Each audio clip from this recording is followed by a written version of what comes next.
بسم اللہ الرحمن الرحیم اعوذ باللہ من الشیطان الرجیم بسم اللہ الرحمن الرحیم مقاصد سوم کتاب البیع سبق نمبر 65 گفتگو تھی شرائط الوزن میں سے تیسری شرط میں کہ کون و تلکن آزاد ہونی چاہیے ثمن المسمن بنا بنی فی الجملہ وقف کا بیچنا جائز نہیں ہے۔ تو اس حوالے سے گفتگو پہنچی تھی 10 صورتوں میں سے چھٹی صورت پہ کہ اگر واقف نے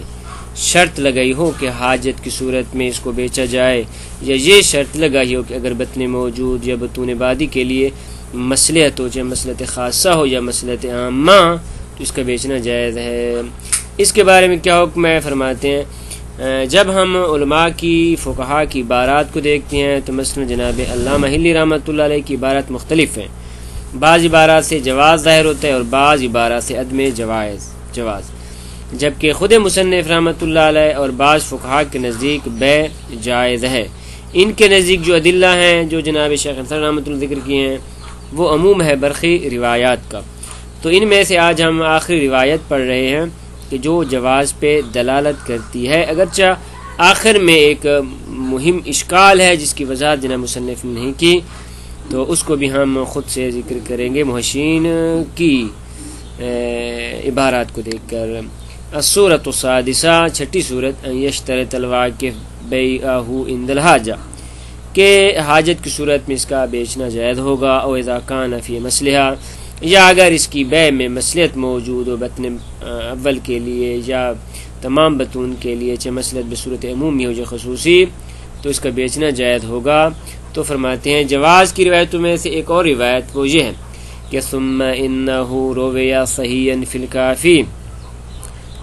کہ بطور صحیح سند کافی میں روایت کی گئی ہے، ما ذاکرہ وہ ماتن کہ ذاکر امیر المومنین علیہ السلام فی کیفیت وقف مالہ، کہ جو جناب امیر المومنین علیہ السلام نے اپنے مال کے وقف کی کیفیت میں ذکر کیا۔ کون سا مال؟ فی عین ینبع، عین ینبع، ینبع کے علاقہ مدینہ کے ساتھ ہے، وہاں پہ چشمہ جو عین ینبع ہے اس کا جو علاقہ ہے اس میں جو جناب کی مالیت وغیرہ ہے، جب آپ ان کو وقف کر رہے تھے تو اس میں جناب کا متن اس طریقے سے آیا ہے، فی ہے، اس وقف نامے میں یہ چیزیں آئی ہیں کہ جناب ارشاد فرماتے فإن أراد الحسن أن يبيع نصيبا من المال ليقضي به الدين فليفعل إن شاء، کہ اگر اس وقف میں حسن علیہ السلام اپنے مال کو بیچنا چاہیں، اس لیے بیچنا چاہیں لیقضی به الدین، تاکہ اپنی حاجت پوری کر سکیں، حاجت دین، فلیفعل ان شاء، تو ایک مورد یہ کہ اس کو بیچا جا سکتا ہے، فلیفعل ان شاء، اگر وہ چاہے تو اس کو بیچ سکتا ہے، لا حرج علیہ فیہ، ان پہ اس کے بیچنے میں کوئی حرج نہیں ہوگی۔ نمبر 2 وَإِن شَاءَ جَعَلَهُ سَرَ الْمَالِكِ، اور اس نے اگر وہ چاہیں تو اس مال کو اپنا مال خالص قرار دیں، یعنی وقف ہے، وقف کو تبدیل کر دے اپنی ملکیت میں، اپنے اس کے مالک بن جائیں۔ وَإِنَّ وَلَدَ عَلِيٍّ وَمَوَالِيهِمْ وَأَمْوَالُهُمْ الْحَسَنِ بْنِ عَلِي، اور فرماتے ہیں اولاد علی اور ان کے جو عبید ہیں اور اس طرح ان کے جو اموال ہیں، ان تمام کی جو کفالت اور نظارت ہے حسن ابن علی کے ہاتھ میں ہے۔ اسی طرح فرماتے ہیں وَإِن كَانَتْ دار الحسن ابن علی غیر دار الصدقہ، اگر حسن ابن علی کے 2 گھر ہوں، ایک ان کا ایسا گھر ہے کہ جو دار الصدقہ میں سے نہیں، وقف میں سے نہیں ہے، علیحدہ ان کی علیحدہ ملکیت ہے، اور دوسرا وہ گھر کے جو بطور صدقہ انہوں نے لیا، بطور وقف انہوں نے لیا ہے، فَبَدَا لَهُ أَن يَبِيعَهَا، تو امام حسن اگر یہ چاہتے ہیں، ان کے لیے یہ چیز ظاہر ہوتی ہے کہ وہ اس وقف ان یبیعہ دار الصدقہ کو اگر وہ بیچنا چاہیں تو فلیبیعھا انشاء، اگر چاہیں تو بیچ سکتے ہیں۔ اور دیکھیں یہ 3 مورد جناب یہاں پہ ذکر کیے ہیں کہ وقف کو بیچا جا سکتا ہے، ولا حرج علیہ فیہ، اس میں ان کو لیے کوئی حرج نہیں ہے۔ تو اگر فإن باع، اگر انہوں نے یہ موارد کہ جو ہم نے ذکر کیے ہیں، مولا فرماتے ہیں اگر ان کو بیچ ڈالیں تو پھر کیا کریں گے، فإنه يقسم ثمنها 3 اثلاث، تو ان کی قیمت کو 3 ثلث میں تقسیم کریں گے، اور وہ 3 ثلث کہاں پہ خرچ کریں؟ فَيَجْعَلْ ثُلُثًا فِي سبیل اللہ، ثلث کو راہ خدا میں، راہ خدا کے لیے قرار دیں، یعنی بصورت عمومی۔ دوسرا وَيَجْعَلْ ثُلُثًا فِي بنی ہاشم و بنی المطلب، اور ایک ثلث کو بنی ہاشم اور بنی مطلب میں قرار دیں۔ وَثُلُثًا فِي آلِ ابی طالب، اور تیسرے ثلث کو آل ابی طالب میں خرچ قرار دیں۔ اب جب یہ 3 حصے ہیں، ثلث فی سبیل اللہ، ثلث فی بنی ہاشم و بنی مطلب، اور ثلث فی آل ابی طالب، تو اس میں تقسیم بندی کیسی ہونی چاہیے؟ بصورت مساوی ہونی چاہیے، یا نہ یہ نظارت ہی کے ذمے ہے؟ تو فرماتے ہیں نظارت ہی کے ذمے ہے، جیسے وہ خود چاہیں اس حساب سے اس کو تقسیم کر سکتے ہیں۔ وَإِنَّهُ يَضَعُهُ، اس تقسیم کو جناب فیہم ان 3 ثلث میں قرار دیں، ہے سو جراہ اللہ، جیسے وہ خود چاہیں، یعنی ان کی ثوابدید کے مطابق اس کو تقسیم کیا جائے گا، نہ بصورت مساوی، کیونکہ بعض اوقات زمینوں میں اختلاف ہوتے ہیں، تو کون سی زمین کس کو دینی چاہیے؟ فرماتے ہیں سارے کا سارا اس ناظر کے ذمہ ہوگا، جناب امام حسن علیہ السلام کے ذمہ ہوگا۔ ثم قال، اس کے بعد مزید فرماتے ہیں کہ وَإِنْ حَدَثَ فِي الْحَسَنِ أَوْ فِي الْحُسَيْنِ حَدَثٌ، اگر کوئی مشکل پیش آ جائے حسن کے لیے، شہید ہو جائے مثلا، او فی الحسین، یا حسین کے لیے کوئی مشکل پیش آ جائے، مثلا وہ فوت ہو جائیں، تو پھر کیا ہوگا؟ فَإِنَّ الْآخَرَ مِنْهُمَا يَنْظُرُ فِي بَنِي عَلِي، تو ان میں سے جو دوسری شخصیت کی جو باقی رہ جائے گی، اگر مثلا ایک شہید ہو جائیں اور دوسرے باقی ہیں، یا اگر ایک کے لیے مشکل پیش آ جائے اور دوسرے کے لیے مشکل نہ ہو، تو وہ جو دوسرے ہیں وہ ناظر بن جائیں گے بنی آل علی میں۔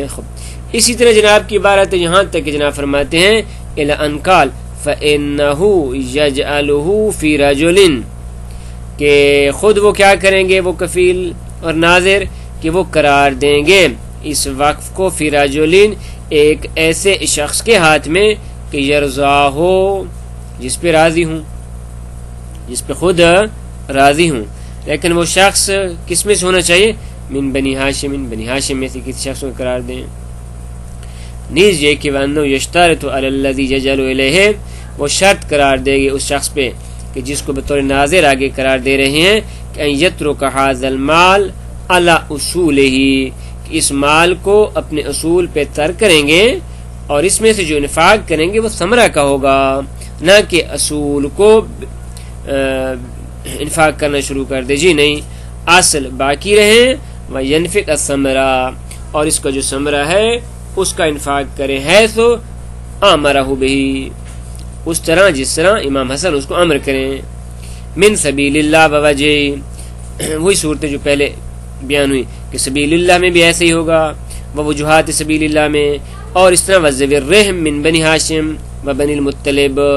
اور بنی ہاشم میں سے جو ان کے رشتہ دار ہیں اور بنی مطلب میں سے جو ان کے رشتہ دار ہیں، ان میں اصل کو باقی رکھیں گے، ثمرہ کو انفاق کریں گے۔ والقریب والبعید، قریبی رشتہ دار ہوں یا بعید کے رشتہ دار ہوں، تمام اسی طریقے سے ہوگا، لیکن لا یباع شیء منہ، اس وقف میں سے وہ نہ تو کوئی چیز بیچ سکیں گے وہ مرد، یعنی یہ بیچنا یہ امام حسن اور امام حسین کے ذمہ ہے، لیکن جس کو وہ قرار دیں گے آگے، وہ اس میں سے نہ کوئی چیز بیچ سکے گا، ولا یوہب، نہ ہی اس کو آگے ہبہ کر سکے گا، ولا یورث، اور نہ ہی اس کے آگے وہ وارث بنیں گے۔ الروایہ، تو یہ روایت آئی ہے،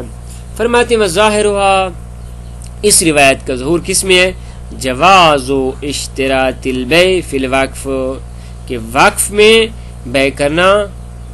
بیع کی شرط لگانا جائز ہے، جیسے کہ ہم نے 3 مورد پہلے ذکر کیے ہیں، اور یہ کہ جیسا کہ آپ دیکھ رہے ہیں اس میں نفس البطن الموجود، وہ نسلیں کہ جس وقت موجود ہیں،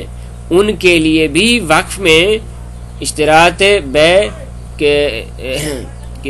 لگایا جا سکتا ہے، بس جب بطن موجود کے لیے لگایا جا سکتا ہے تو فضلا عن البیع لجمیع البطون، چیزے کے تمام بطون کے لیے اس کی شرط لگائی جائے، وہ بدرجہ اولا جائز ہوگا۔ وصرف ثمنہ فیما ینتفعون بہ، اور اس کو بیچ کر اس کی ثمن ان چیزوں میں کہ جس سے منافع حاصل کر سکتے ہیں، خرچ کر سکتے ہیں۔ فرماتے وسند صحیح، یہ روایت ہم نے ذکر کی سند صحیح ہے، والتعویل مشکل، اور اس میں اگر آپ تعویل کریں تو تعویل مشکل ہے. مثلا بعض نے اس طرح کی تعویل کی ہے کہ بھئی اس کے ابتدا میں اور اس کے آخر میں الفاظ موجود ہیں اور وہ الفاظ ہیں اوصا کے کہ حاذا ما اوصا بعلی، تو اس بنیاد پہ وہ کہتے ہیں یہ تو ایک وصیت نامہ ہے نہ کہ وقف نامہ، اور وصیت نامے میں کیا ہوتا ہے اس میں تو بیچنا جائز ہے. پس والعمل اشکال،